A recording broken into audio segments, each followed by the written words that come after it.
네, 반갑습니다. 무주영경 박쌤입니다. 오늘 아침 참 심란하네요. 미국에서 중요한 분이 오셔서 그런지 뭐 길도 엄청 밀리고, 또 심각한 문제가 뭐예요? 신문에 온통 장식된 게 다 이제 스태그플레이션에 대한 얘기고요.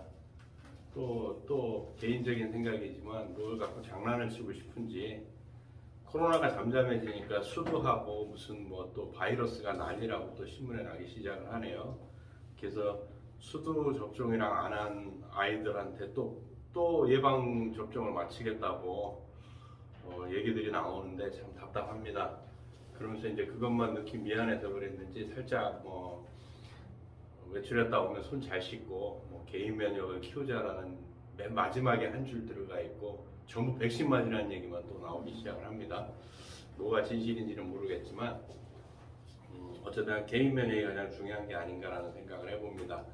개인 면역이 중요하니까 진짜 외출했다가는 반드시 손을 씻고요.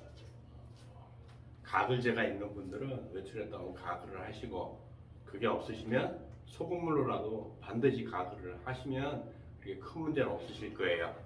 그러니까 그러려니 생각을 하시고 그냥 개인 면역에 힘쓰셔야 될 겁니다. 또 다른 또 얘기들이 계속 나오니까, 그래서 우리는 이제 개인 면역을 높이기 위해서 병원에서 얘기 안 해주는 얘기들을 또 이제 공부를 해야죠. 오늘은 이제 7장입니다. 호르몬에 대한 과대평가. 그래서 이제 호르몬에 대한 얘기들이 쭉 나오는데, 어쨌든간 호르몬을 갖고 장난을 치면 안 됩니다. 절대적으로 안 됩니다. 우리 인간이 평생 동안 호르몬이라고 한다면 면역 체계들이 쓰는 사이토카인도 있고, 신경을 타고 다니는 신경 전달 물질도 있고, 우리가 얘기하는 일반적인 이제 호르몬도 있는데, 그 중에서 그 호르몬 그 세 가지를 다 쓰는데, 사실은 커피 티스푼 그거 하나 정도의 양으로 평생을 씁니다. 그러니까 얼마나 작은 양으로 영향을 미치냐면, 올림픽 수영장 크기에다가 스포이더 한 방울 정도 떨어뜨려도 온몸을 다 휘저을 정도의 많은 양이거든요. 그러니까 그 정도의 작은 양이기 때문에 호르몬을 가지고 자꾸 장난을 치시면 안 돼요. 그러니까 장난이라는 표현도 조금 과하다 싶긴 하지만, 어쨌든 호르몬을 가지고 자꾸 이거 조정을 하면 안 돼요. 인위적으로. 대표적인 게 뭐가 있어요? 인슐린이라든지 또 에스트로겐 뭐 이런 것들이죠. 이런 것들이 큰 문제를 일으킬 수 있습니다. 지금 별거 아닌 거라고 생각되시지만, 지금 당장의 불편 때문에 그 호르몬을 갖고 장난치시게 되면 고생 총량의 법칙이 있고요. 뭐든지 그 총량의 법칙이 있습니다. 여성들이 생리를 하는 횟수는 정해져 있단 말이에요. 그 정해져 있기 때문에 한 400개 정도의 난자를 가지고 평생 생리를 하는 거예요. 이걸 조정해버리면 언젠가는 400개에 해당하는 양의 생리를 다 해야 됩니다. 그러니까 그런 것들이 굉장히 위험하니까 하지 않으셔야 되는데, 224페이지에 뭐라고 되어 있냐면, 이제 제약회사들은 전략을 바꿨다. 자신들이 생산하는 약품이 질병을 치유한다는 주장을 거두고 질병을 예방한다는 주장을 내세웠다. 지난 30년 동안 의사들이 즐겨 찾은 예방 기술은 호르몬 대체요법이었는데, 고령의 여성들은 가장 보편적인 질병 예방 기술의 대상자가 되었다. 호르몬 대체요법이 고령의 여성들에게 준 도움은 거의 신화적이 되어 20세기 최고의 예방의학이라는 칭호를 얻기도 했다. 지금까지 제가 앞에 부연 설명한 얘기들이죠. 호르몬 대체요법이라고 하는 것들, 이런 것들이 예방이라는 거, 그 다음에 그 통증이 오는 그 불쾌감을 없애기 위해서 자꾸 여성분들이 되게 많이 하시고, 또 생리통이 심하거나 하니까 루프를 껴가지고 생리를 딜레이 시켜버린다든지 뭐 이런 일들을 되게 많이들 하시는데, 좀 한번 재고를 해보셨으면 좋겠어요. 에스트로겐은 미국에서 두 번째로 많이, 영국에서는 첫 번째로 많이 처방되는 약물이 되었다. 이 약물이 여성에게 어떤 작용을 하는지 엄격히 과학적으로 평가한 연구가 단 한 가지도 없던 상태였다. 의사들은 호르몬 대체요법을 여성 해방론과 관련시켰다. 여성들에게 호르몬 대체요법을 못하게 하는 것은 그들이 폐경 후 겪는 진정한 고통을 가볍게 여기거나 무시하는 것과 다름없다는 것이다. 이게 이제 제약회사들의 논리라는 거죠. 근데 과학적으로 호르몬 대체요법이 그런 불쾌한 통증이나 이런 것들을 경감시켜준다는 과학적으로 증명된 게 하나도 없어요. 지금 여기 책에 나와 있지 않습니까? 이거는 저널지라고 그랬죠. 건강에 관련된 저널지기 잡지기 과학 잡지기 때문에 미신이나 무슨 뭐 그 뭐라 그러죠? 음모론 쪽으로 이걸 써가지고는 이게 안 되는 문제들이거든요. 이거 과학 잡지기 때문에. 에스트로겐 수치가 떨어지면 많은 여성들은 폐경 후에 흔히 볼 수 있는 여러 가지 증상들을 경험하게 된다. 화끈거림, 밤에 땀을 흘림, 질이 건조해짐, 자궁 경부와 질, 자궁의 얇아짐, 그리고 성욕 소실 등 이런 것들 때문에 그런다는 거예요. 그러니까 이제 나이 먹은 여성들, 그러니까 완경을 지난 여성분들 보시게 되면 되게 이게 모순된 삶을 살아요. 얘기들을. 물론 제 자신도 되게 모순된 삶을 살고 있지만 생리할 땐 귀찮아 죽겠다 그러고요. 완경이 되고 나면요 여성으로서 끝났다고 되게 또 슬퍼해요. 어떻게 생각하십니까? 아니 그 뭐 생리 할 때는 그거를 좀 아이고 그만했으면 좋겠어 그래갖고 막 루프 끼고 해서 생리 안 하게 만들면서 완경이 되고 나면 이제 땅을 치고 후회를 하죠. 그게 인간의 심리이기 때문에 옳고 그름의 문제가 아니고 인간의 모순됨을 아주 극명하게 보여주는 사례가 아닌가 그런 생각을 한 번씩 해봅니다. 엄격한 과학적 연구, 그러니까 무작위 이중 맹금 방법은 없었지만 처음으로 발표된 관찰 연구 보고에는 몇 가지 경고 신호가 실렸다. 에스트로겐 자체가 자궁 내막암을 발생시킬 수 있다는 것이다. 그것뿐이 아니죠. 유방암도 발생시킬 수 있죠. 그러니까 이게 되게 재밌는 얘기예요. 그럼 왜 자꾸 이런 일들이, 그러니까 제 개인적인 생각이지만 임신도 질병으로 만들어버렸고 노화조차도 질병으로 만들었다라는 게 저는 개인적으로 너무 슬프거든요. 그러면 생명체가 안 죽고 계속 살면 어떤 문제가 생겨요? 그게 여러분들이 가장 무서워하는 암이잖아요. 암세포는 그렇게 무서워하면서 나는 왜 천년만년 안 죽도록 살기를 원하는지 이해할 수가 없어요. 삶의 완성은 죽음이거든요. 그걸 거부하기 때문에 되게 다들 그 죽음에 대한 공포가 사로잡혀 있는 거죠. 그런데 정말 삶이 고통스러운 사람에게는 그 죽음이라는 게 고통일까요? 아니면 그 사람한테는 해방일까요? 저도 개인적으로는 그게 해방이 될지 고통이 될지 모르겠어요. 그렇지만 퀘스천 마크라는 거죠. 그리고 뭐 상대성이라는 거죠. 어떤 관점에서 바라보느냐에 따라 그것이 해방구가 될 수도 있고 막힌 절벽이 될 수도 있고요. 그렇다는 겁니다. 이런 얘기들로 해서 그리고 제가 이제 개인적으로 여기 이제 나왔잖아요. 엄격한 과학적 연구, 그래서 이중맹금법 얘기 되게 많이 해요. 예전에 제가 개인적으로 고려대 병원에서 통합의료 할 때 좀 관계가 돼서 거기서 잠깐 좀 같이 활동을 한 적이 있었는데 의사들하고 그런 얘기들을 해요. 한의학적인 용어하고 자연치유적 용어인데 피가 탁하다는 얘기를 썼더니 레지던트 여선생이 와갖고 막 따지는 거예요. 피가 탁하다는 게 무슨 의미냐? 그거 과학적으로 증명된 얘기냐라고 얘기를 해요. 그래서 제가 그랬죠. 그럼 저희가 주사기지 갖고 피 뽑아도 의료법에 문제 없게 만들어줄 수 있냐고. 그때 아무 얘기 안 하더라고요. 과학적이라는, 그러면 맹장 수술하는 것은 이중맹금법으로 배 째고 수술 안 하고 덮고 해갖고 실험해갖고 했냐고요. 사실은 수술법들이. 수술법은 그냥 이게 좋더라 하면 다 하지 않습니까? 이중맹금법 안 하지 않습니까? 근데 그런 논리를 자꾸 들이대니까 너무 재밌다는 거죠.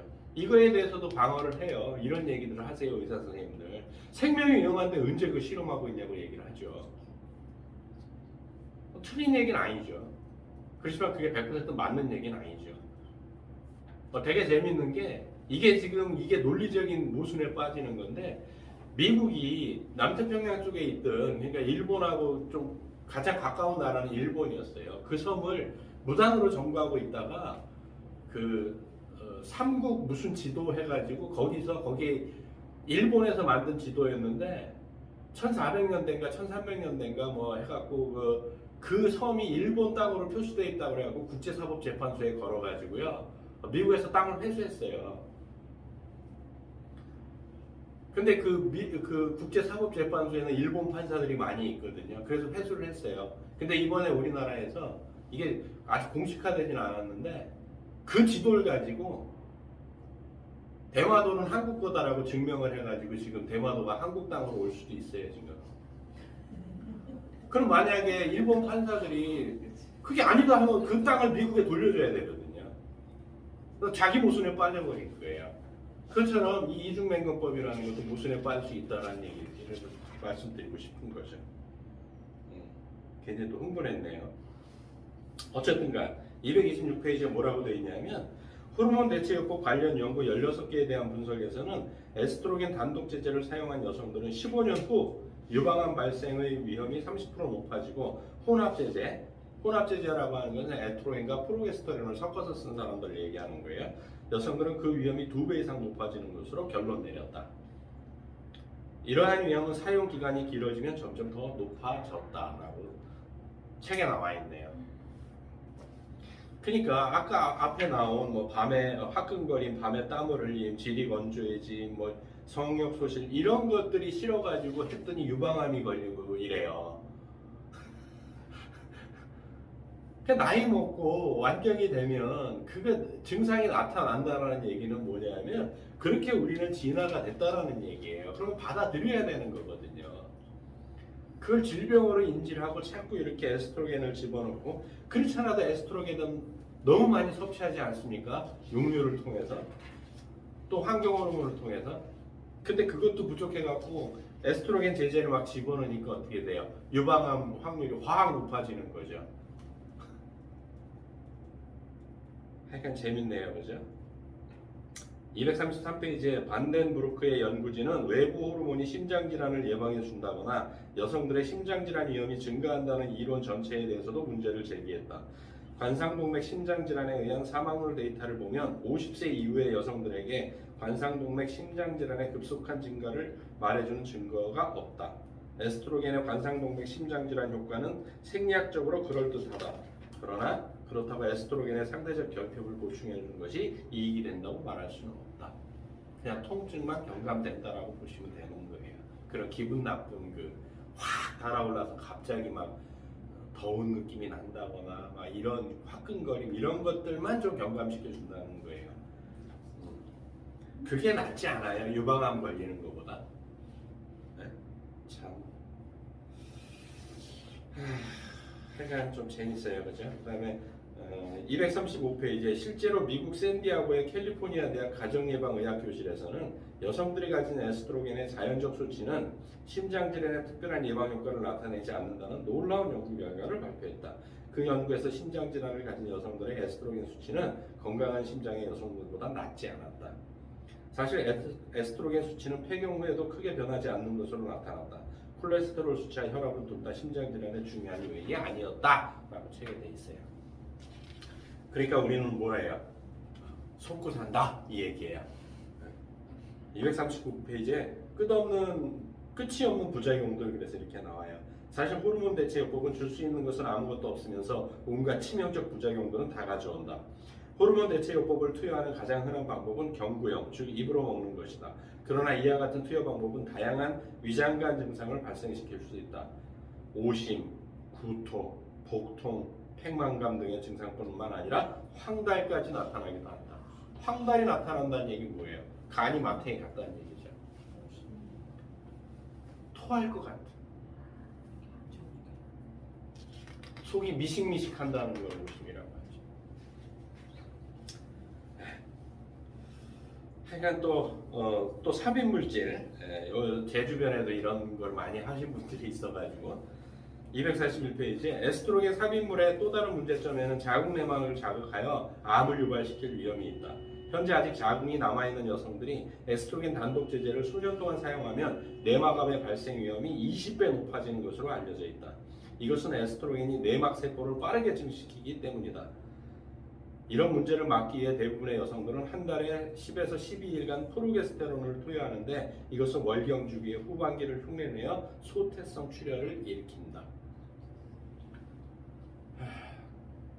소태성 출혈 그러면 그냥 생리는 아닌데 그냥 조금씩 흐르는 거 있잖아요.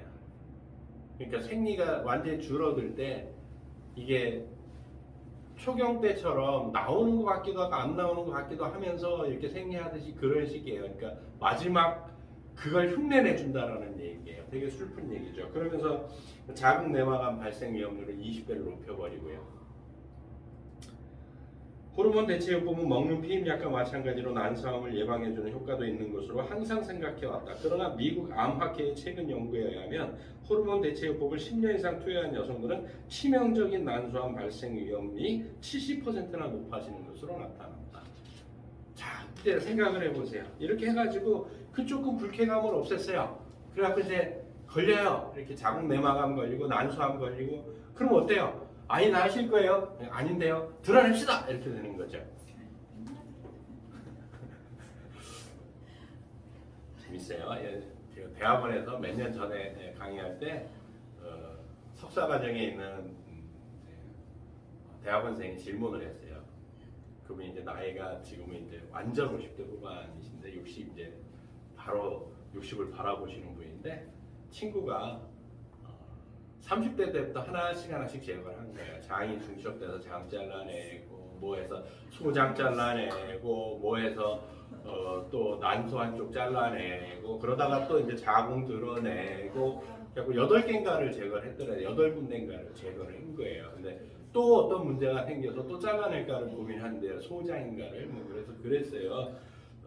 좀 그 친구하고 어느 정도의 관계인지 모르겠지만 사람이 아니고 사이보 같으니까 좀 인간관계를 좀 멀리 하시는 게 어때요라고 제가 말한 적이 있거든요. 자동차의 부속품이 아니라고요. 또 재밌는 게 242페이지 프로게스테론은 포도당과 인슐린 수치도 변화시킬 수 있다. 당뇨하고 연관될 수 있다는 얘기죠. 혈중 칼슘 수치를 높이거나 간염, 간암, 요로감염, 황달, 체액과다, 남성화라는 거 아시죠? 브렛나루가 나고 목소리가 굵어지고 저음으로 가고 막 이런 거예요. 등도 나타나며 회복 불가능한 경우도 많다. 그리고 호르몬 대체요법은 기존의 자궁 내막증을 악화시킨다. 또 어떤 부작용이 있냐면 담낭 질환, 쓸개 문제 생기고요. 고혈압, 유방의 비대와 통증, 눈 형태의 변화, 우울증 등의 위험이 최소한 2배 증가한다. 특히 프로게스테론은 우울증과 밀접한 관련이 있다. 호르몬 대체요법을 투여하는 여성은 자살의 위험도 2배 이상 높다. 조금 불편하게 사세요. 그게 자연의 순리예요. 그걸 자꾸 거스르려고 하니까 문제가 생기는 거죠. 오늘 아침에 눈을 뜨셨는데 예를 들어 가지고 해가 서쪽에서 뜨면 어떤 일이 벌어져요? 난리 나는 거죠. 그런데 나이를 먹어놓고 젊어지려고 자꾸 하시냐고요, 슬프게. 이제 파트 4가 나오는데 이제 과잉 치료의 진실 해가지고 이제 기적의 치료제라고 하는 이제 항생제 얘기가 나오고요. 항생제하고 워낙 많이 했으니까. 재밌는 얘기가 257페이지에 항생제를 반복해서 사용하면 개인의 신체 내부 생태에 혼란이 생겨 뇌척수염이나 당뇨병 등이 시작될 수 있고 암까지 걸릴 수 있다고 생각하는 사람들이 점점 많아지고 있다. 그런데 우리는 어때요? 그냥 아주 즐겨 먹죠.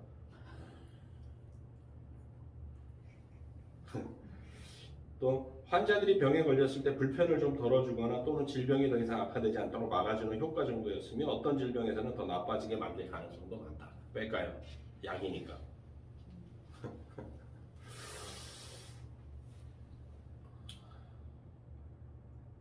의사들은 질병의 경과에 대해서는 비교적 자세하게 파악했지만 질병이 왜 시작되는지는 거의 알지 못한다. 그렇기 때문에 이와 같은 질병의 치료를 위해 개발된 약물들은 정확하거나 근본적이지 못하고 질병에 나타나는 증상 중 일부만 억제할 뿐이다. 이건 뭐 다 아는 사실이잖아요.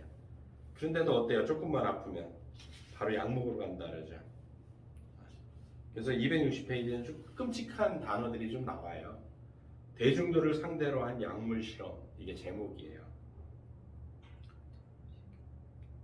문제는 개발된 약제의 진정한 특성은 그 약제가 이미 시장에 시판된 다음에 완전히 알려지게 된다는 사실이다. 그래서 뭐 지난 시간에도 얘기했지만 PPA 같은 얘기 했었잖아요. 옛날에 저희 어릴 때 TV 광고 엄청 흑백으로 했던 거. 판코 아니 콘택 600이라고 있잖아요. 감기 조심하세요. 콘택 600. 시판 금지됐잖아요. 근데 그러면 그거를 막 먹었던 아이들은 어떻게 돼요? 슬프다는 얘기죠. 또 262페이지에 데이터의 왜곡. 데이터의 왜곡은 직설적으로 표현하면 사기행위를 할 수 있다. 의학 연구에 사기행위가 어느 정도 퍼져 있는지 아무도 정확하게 알지 못하지만 미국 의과대학 학장의 약 40% 정도가 자신의 대학에서 과학적 부정행위의 사례가 확인된 적이 있다고 말한다. 왜 그럴까요?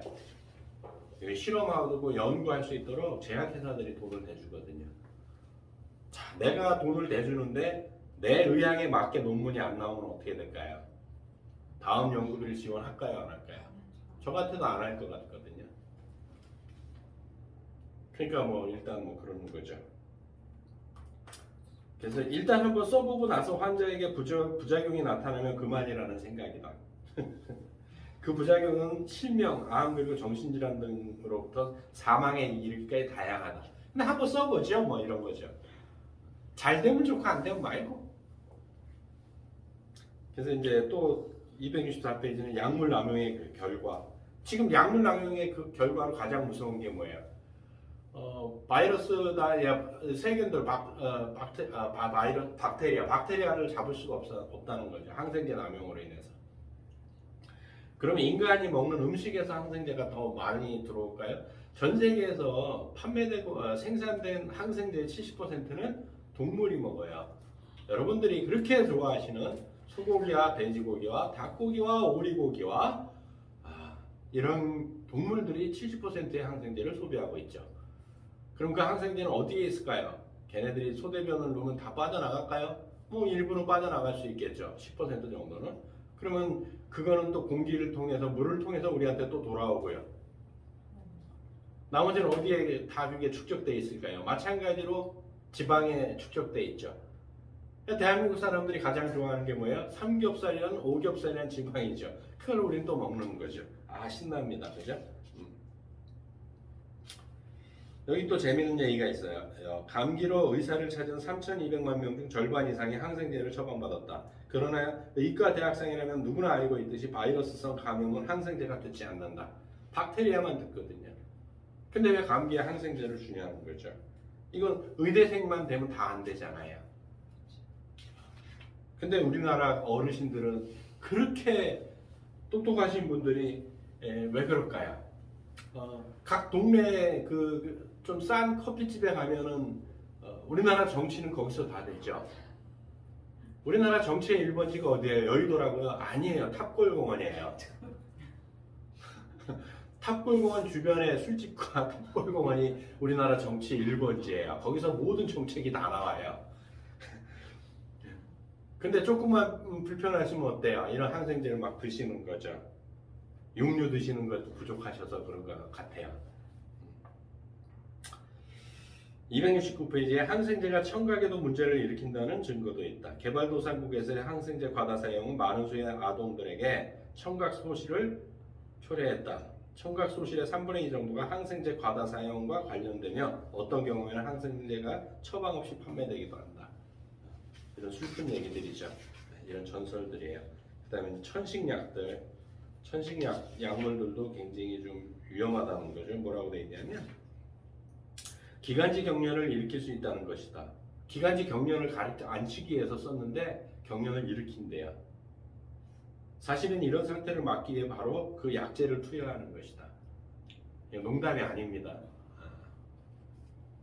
고혈압약의 부작용이 고혈압이에요.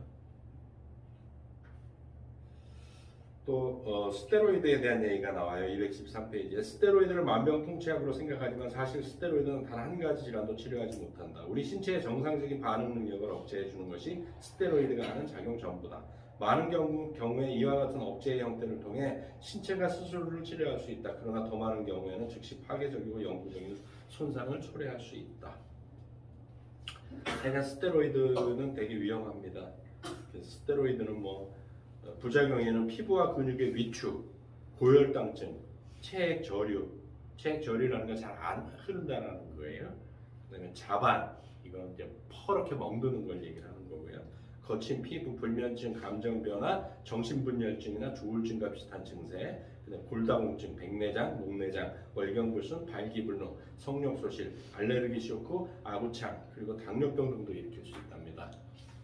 많이 쓰십시오.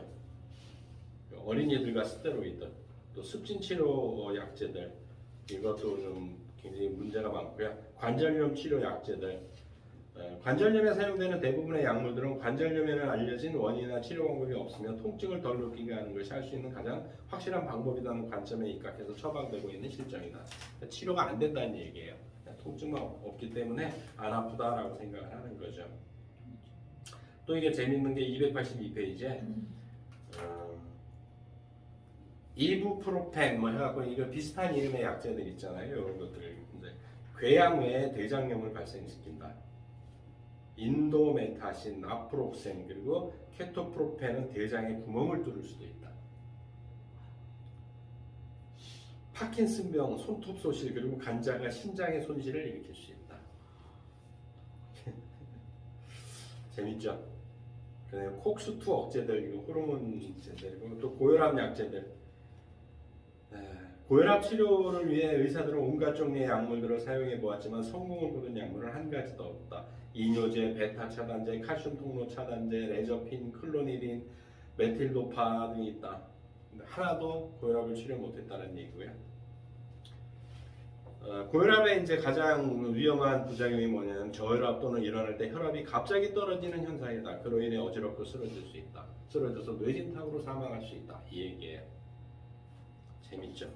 또 심혈관계 여러 가지 약물들 이런 얘기들, 심장질환 약물들도 별 효과가 없다는 얘기들이 쭉 나오고요. 간질 약제도 문제는 심할 정도로 간질을 과잉 진단하고 있다는 점이다. 영국 같은 경우 버밍엄 아동병원의 전문가들은 이른바 청소년 간질로 진단받은 사례들의 약 절반 정도가 잘못 진단됐다고 결론 내렸다. 간질. 또 항우울제. 항우울제도 되게 재밌어요. 이것 때문에 우울증 많이 생기는데, 프로작, 대표적인 게 프로작이잖아요. 언론은 프로작에 열광적인 찬사를 보내면서도 사용 후 자살이나 살인 충동을 느꼈다는 환자들이 제주사 엘리릴러 상대로 100건이 넘는 소송을 제기한 사실은 가볍게 다루고 넘어간다. 왜 가볍게 다루고 넘어갈까요? 심각하게 이거를 하게 되면 광고를 끊어버리거든요. 프로작을 사용한 한 사람은 자신의 직장에서 5명을 죽이고 12명에게 부상을 입혔다. 그리고 다른 한 여성은 이빨로 자신의 어머니를 물어서 20군데 이상에서 살점을 뜯어냈다. 몇 년 전에 캘리포니아 공대에선가 한국인 애가 총으로 막 난사해버려가지고 문제 되게 많았잖아요. 걔가 먹었던 게 프로작이죠, 걔도. 프로작은 신체의 모든 기능에 영향을 주는 것으로 알려졌다. 신경계, 소화계, 호흡계, 심혈관계, 근골격계, 그리고 비뇨생식기계와 피부까지 흔히 나타나는 부작용들로는 시각 이상, 심계항진, 조울, 경조증, 경련, 독감 증상, 심장 부정맥, 요통, 피부 발진, 발한, 구역감, 복통, 성욕소실. 이에 가끔 나타나는 부작용들에는 반사회적 행동, 이중시, 기억소실, 백내장, 목내장, 천식, 관절염, 골다공증, 위장출현, 신장염, 그리고 발기불능 등이 포함된다. 드물지만 프로작은 비정상적인 꿈, 초조감, 간질, 환상, 그리고 도치감 등도 발생시킨다. 어마무시하게 많네요. 그럼 왜 이렇게 우울증이 생길까요? 햇빛을 덜 받아서 그래요. 과잉행동장애, 이것도 마찬가지고요. 그래서 과잉행동장애 같은 경우, 그 다음에 우울증이나 이런 것들에 관련된 책이 미국의 정신의학과 의사가 쓴 책이 있어요. 뭐 제목이 뭐냐면 정신병을 만드는 의사들인가 그래요. 책 제목이. 그래서 그것도 이제 유행처럼 이렇게 한 곳에서 예를 들어 ADHD를 처방이 쭉 나오면 유행처럼 각 병원마다 ADHD를 처방을 한다는 얘기들이 굉장히 많이 나오거든요. 나중에 기회 되면 그것도 한번 해드릴게요. 아주 재밌어요. 그다음에 항암요법, 암이야 얘기할 필요도 없죠. 근데 미국이나 이쪽에서는 뭐라고 했어요? 암 정복에 실패했다고 공식 선언을 했어요. 미국 암학회에서요. 그러니까 또 비아그라, 그다음에 정자가 빨라지다, 별 얘기들이 다 나와요. 또 약물의 부작용을 치료하기 위한 약물들이 이게 진짜 심각한 거죠. 그래서 약물을 사용할 때 점검사항 그래가지고 뭐 내가 그 약제를 사용하지 않으면 어떻게 됩니까? 이제 의사한테 질문하라는 얘기예요. 내 병에 정말로 약물 치료가 필요합니까? 이렇게 물어보고요. 내가 그 약제를 사용하면 안 하면 어떻게 됩니까? 물어보고요. 우리나라 그렇게 하면 어떻게 돼요? 나가세요 이렇게 되죠. 의료보험이 이제 민영화가 되면 정말 서민들이 굉장히 병원 다니기가 어려워질 거예요. 근데 민영화가 돼야만이 사실은 질 좋은 이런 걸 받을 수도 있어요. 이게 양날의 칼인데 지금 너무 보편적으로 하기 때문에 한 환자에 대해서 의사 선생님들도 정말 답답하세요. 2분에서 3분 이상 할애를 할 수가 없어요. 그렇게 되면 병원이 맨날 적자 이게 완전히 망가져요. 돌아가지 못해요. 의사들 잘라내야 돼요. 월급 줄 수가 없거든요. 그렇기 때문에 의료 민영화는 선진국이 될수록 안 할 수가 없는 상황이에요, 사실은. 우리나라는 너무 보편적인 이제 의료이기 때문에 여러 가지 상황이 있는데, 약간 물어보라는 거예요. 우리 현실은 별로 안 맞지만 어쨌든 간에 내 몸은 내가 지켜야 된다는 얘기예요. 그래서 뭐 어쨌든 간에 뭐 미국 대통령이 와갖고 우리나라 경제가 발전한다 해도 또 아무리 좋다 하더라도 내 건강은 내가 지키는 방법밖에 없습니다. 백신 맞아도 오늘 신문에도 또 그 얘기가 있더라고요. 백신을 맞으나 걸려서 자연 항체가 생기나 3개월 뒤에는 없어진다고 얘기를 해요. 그럼 지금까지 우리는 어떻게 돼요? 우리는 60대가 다 됐지만 가서 소아마비 백신 다시 맞아야 되고 왜 할 수 없으니까 수두 바이러스 다시 맞아야 되고요. 헤파박스 B도 다시 맞아야 되고요. 다 맞아야라는 얘기예요. 그럼 우리 면역 체계가 필요 없어요, 사실은. 그래서 무슨 얘기인지 알아듣지도 못하겠더라고요. 기사를 읽었는데 화만 나더라고요. 화내지 마시고 외출했다가 손 씻고 각을 하시고 소금물로라도 각을 하시고 깨끗하게 손발 잘 씻고 코까지 이렇게 좀 씻어내시면 되게 좋거든요. 그래서 또 그렇게 또 한 주 건강하게 지내고 다음 주에 만나 뵙도록 하겠습니다. 수고하셨습니다.